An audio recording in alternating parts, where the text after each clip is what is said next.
أعوذ بالله من الشيطان الرجيم. بسم الله الرحمن الرحيم. ومنهم الذين يؤذون النبي ويقولون هو أذن قل أذن خير لكم يؤمن بالله ويؤمن للمؤمنين ورحمة للذين آمنوا منكم والذين يؤذون رسول الله لهم عذاب أليم. صدق اللہ العظیم. سورۃ توبہ کی 61 نمبر آیت مبارک ہے، 10 نمبر پارہ ہے۔ ومنہم، اور کچھ ان میں سے ہے، الذین، وہ جو، یؤذون، اذیت دیتے ہیں، دکھ دیتے ہیں، النبی، نبی صلی اللہ علیہ وسلم کو، ویقولون، اور وہ کہتے ہیں، ہوا، کہ وہ، اذن، کان ہے۔ قل، آپ کہہ دیجئے، اذن، کان ہے، خیرن، بلائی کا، لکم، تمہارے لیے، یؤمن، وہ ایمان رکھتا ہے، باللہ، اللہ پر، ویؤمن، اور وہ اعتماد کرتا ہے، للمؤمنین، مومنوں پر، ورحمت، اور رحمت ہے، للذین، ان کے لیے جو آمنوا، ایمان لائے ہیں، منکم، تم میں سے، والذین، اور وہ جو، یؤذون، دکھ دیتے ہیں، اذیت دیتے ہیں، رسول اللہ، اللہ کے رسول کو، لہم، ان کے لیے، عذاب، عذاب ہے، علیم، دردناک۔ منافقین وہ جناب نبی کریم صلی اللہ علیہ وسلم کو تکلیف دیا کرتے تھے، دکھ دیا کرتے تھے، مختلف شرارتیں کر کے، جیسے کہ اس سے پہلے ہم نے یہ پڑھا کہ صدقات کے معاملات میں بھی وہ جناب نبی کریم صلی اللہ علیہ وسلم کی شان میں گستاخی کیا کرتے تھے، تو یہ مختلف قسم کی باتیں کیا کرتے تھے۔ پھر اگر کوئی اس کو کہتا کہ تم لوگ کیوں اس طرح کرتے ہو، تو وہ کہتے ہیں کہ یہ پیغمبر تو کان ہے۔ کان مطلب کیا؟ یعنی یہ ہر کسی کی سنتا ہے۔ ہم بھی اگر ان کو پتہ چلا کہ ہم محمد صلی اللہ علیہ وسلم کی شان میں باتیں کرتے ہیں، تو ہم بھی اس کو باتیں شروع کر لیں گے، ویسے بھی وہ سننے والا ہے۔ جناب نبی کریم صلی اللہ علیہ وسلم وہ ہر کسی کی باتیں سنتے تھے، تو اس وجہ سے ان لوگوں نے کہا کہ وہ تو کان ہے، یعنی اس کا تو کام ہی یہی ہے کہ وہ سنتے ہیں۔ جس طرح کان کا کام، ہمارے کان ہے نا، تو کان کا، ہمارے کانوں کا کام یہ ہے کہ ہم سنتے ہیں، تو یہ کہتے کہ جناب نبی کریم صلی اللہ علیہ وسلم کو تو وہ بطور ہنسی کے، بطور تمسخر کے، کہ مذاق اڑانے کے، یہ کہتے کہ جناب نبی کریم صلی اللہ علیہ وسلم وہ کان ہیں۔ تو اللہ فرماتے ہیں، منہم الذین، بعض ان منافقین میں سے ایسے ہیں، یؤذون النبی، جو بدگوئی کرتے ہیں، دکھ دیتے ہیں نبی صلی اللہ علیہ وسلم کو، ویقولون، اور کہتے ہیں، ہوا اذن، وہ کان ہے۔ تو اللہ فرماتے ہیں، قل، کہہ دیجئے محمد صلی اللہ علیہ وسلم، اذن خیر لکم، یہ کان تمہارے لیے بہتر ہے۔ یہ جناب نبی کریم صلی اللہ علیہ وسلم کا یہ خاصہ کہ وہ ہر کسی کی بات سنتا ہے، یہ کوئی معمولی صفت نہیں ہے۔ جس بندے میں احساس ہمدردی ہو، جس میں تکبر نہ ہو، جو اپنے آپ کو بڑی چیز نہیں سمجھتا، جن کے دل میں یہ ہو کہ وہ لوگوں کو بلائی پہنچائے، جس کے دل میں ہو کہ لوگوں کو خیر پہنچ جائے، تو وہ لوگوں کی باتیں سنتا ہے۔ اور جناب نبی کریم صلی اللہ علیہ وسلم کی یہ خاصیت اتنی تھی کہ کوئی بادشاہ بھی جناب نبی کریم صلی اللہ علیہ وسلم کے پاس بیٹھا ہوتا، اور غریب سے غریب بندہ یا کوئی بوڑھی عورت، بوڑھا بندہ آ جاتا، جناب نبی کریم صلی اللہ علیہ وسلم مکمل اس کو توجہ دیتے۔ یہ نہیں کہ میرے پاس یہ بادشاہ بیٹھا ہوا ہے، یہ کیا کہے گا، نہیں، اس غریب سے غریب بندے، کمزور سے کمزور بندے کی بات جناب نبی کریم صلی اللہ علیہ وسلم سنتے۔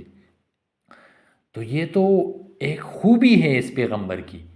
اللہ فرماتے ہیں، یہ جو تم کہتے ہو کہ یہ ہر کسی کی بات سنتا ہے، تو یہ تو خوبی ہے۔ قل اذن خیر لکم، یہ کان جو تم اس کو کان کہہ رہے ہو کہ یہ تو سننے کا آلہ ہے، یہ تو خیر لکم، تمہارے لیے بہتر ہے۔ اور یؤمن باللہ، یہ اللہ پر اعتماد رکھتا ہے۔ ہر کوئی کسی کی بات نہیں سن سکتا۔ آپ یہودیوں کی بھی سنتے ہیں، عیسائیوں کی بھی سنتے ہیں، تو آپ ڈر جائیں گے کہ یار یہ کیا ہے، کون حق پر ہے، کون کیا ہے، کون کیا ہے۔ یہ اللہ پر اعتماد رکھتا ہے، آپ بالفرض آپ بالکل کوئی ٹینشن نہیں ہے آپ کو، آپ بالکل ریلیکس بیٹھے ہوئے ہیں، اتنے میں کوئی آتا ہے آپ کو ادھر ادھر کی باتیں کر لیتا ہے تو آپ پریشان ہو جاتے ہیں۔ یہ پیغمبر پریشان نہیں ہوتا، یہ کسی کی باتوں سے متاثر نہیں ہوتا، یؤمن باللہ، یہ اللہ پر ایمان رکھتا ہے، اور تمہاری باتوں پر تو کوئی بھی اعتماد نہیں ہے۔ یہ یؤمن للمؤمنین، یہ اعتبار کرتا ہے مومنوں پر۔ تم لوگ الٹی سیدھی باتیں کرو لیکن اس کا اعتماد، تمہاری یہ سنتے تو ہے لیکن یؤمن للمؤمنین، یہ اعتبار کرتا ہے، یقین رکھتا ہے، للمؤمنین، مومنوں کی۔ ورحمت، اور رحمت ہے یہ نبی، للذین، ان لوگوں کے لیے، آمنوا، جی ایمان لائے ہیں، منکم، تم میں سے۔ اللہ پر یقین رکھتا ہے، مومنوں پر بھی اعتبار کرتا ہے، اور ایمان والوں کے لیے یہ نبی ایک رحمت ہے۔ اور والذین یؤذون، اور جو لوگ بدگوئی کرتے ہیں، دکھ دیتے ہیں رسول اللہ، اللہ کے رسول کے لیے، لہم عذاب علیم، ان کے لیے دردناک عذاب ہے۔ مختلف جگہوں پر اللہ نے ایسے لوگوں پر لعنتیں بھی کی ہیں، اپنے اس رحمت سے دور بھی فرمایا ہے، اور اللہ کی طرف سے یہ وعدہ ہے کہ ان کو دردناک عذاب ملے گا۔ تو اس آیت مبارک سے ہمیں یہ سبق ملتا ہے کہ کوئی کتنا بھی نیک ہو لوگوں کی زبان سے نہیں نکل سکتا، لہٰذا لوگوں کی نیکی کرنی ہے، لوگوں کی باتوں پر توجہ نہیں دینا ہے۔ وَيَحْلِفُونَ بِاللَّهِ، اور قسمیں کھاتے ہیں اللہ کی، لَكُمْ، تمہارے لیے، لِيَرْضُوكُمْ، تاکہ وہ راضی کرے تمہیں، واللہ، اور اللہ، ورسولہ، اور اس کا رسول، احق، و زیادہ حقدار ہے، ان یردوہ، کہ وہ راضی کرے اسے، ان کانوا مؤمنین، اگر وہ ہو ایمان والے۔ یہ لوگ تو اپنی زبان کے ذریعے، اپنی قسموں کے ذریعے آپ کو راضی کرتے ہیں کہ ہم آپ کے ساتھ مخلص ہے، ہم یہ چاہتے ہیں، وہ چاہتے ہیں، لیکن ان کو چاہیے کہ اپنے عمل سے اللہ کو بھی راضی کر لیں اور اللہ کے رسول کو بھی راضی کر دیں۔ تو اللہ فرماتے ہیں یہ لوگ قسمیں تو کھاتے ہیں کہ اللہ اور کو راضی کر دیں، یحلفون باللہ، یہ اللہ کی قسمیں کھاتے ہیں، لکم، تمہارے لیے، تمہارے سامنے محمد صلی اللہ علیہ وسلم یہ قسمیں کھاتے ہیں، لیردوکم، تاکہ وہ راضی کرے تمہیں، واللہ، اور اللہ، ورسولہ، اور اس کا رسول، احق، زیادہ حقدار ہے، ان یردوہ، کہ وہ راضی کرے اسے، ان کانوا مؤمنین، اگر وہ ایمان والے ہیں، یعنی صرف قسموں سے نہیں، اپنے عمل سے بھی اللہ کو راضی کرے۔ الم یعلموا، کیا نہیں وہ جانتے، انہ، کہ بے شک وہ، من یحادد اللہ، جو مخالفت کرتا ہے اللہ کی، ورسولہ، اور اس کی رسول کی، فان لہ، تو بے شک، لہو، اس کے لیے، نار جہنم، آگ ہے، جہنم، جہنم کی، خالدن، ہمیشہ رہنے والا ہے، فیہ، اس میں، ذالک، یہ جہنم میں ہمیشہ کے لیے جانا، الخزی العظیم، رسوائی ہے، العظیم، بہت بڑی۔ تو جو لوگ یحادد کہتے ہیں مقابلے میں آنا، جو لوگ اللہ اور اس کے رسول کے مقابلے میں آتا ہے تو ایسے لوگ کامیاب نہیں ہوتے، ایسے لوگ دنیا میں بھی ذلیل ہوتے ہیں، خوار ہوتے ہیں، اور آخرت میں بھی ان کے لیے رسوائی ہے، ذلت ہے۔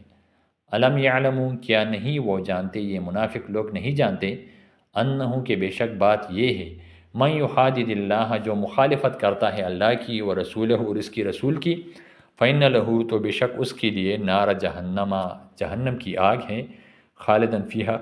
ہمیشہ رہنا ہے اس میں، ذالک الخزی العظیم، اور یہ بہت بڑی رسوائی ہے۔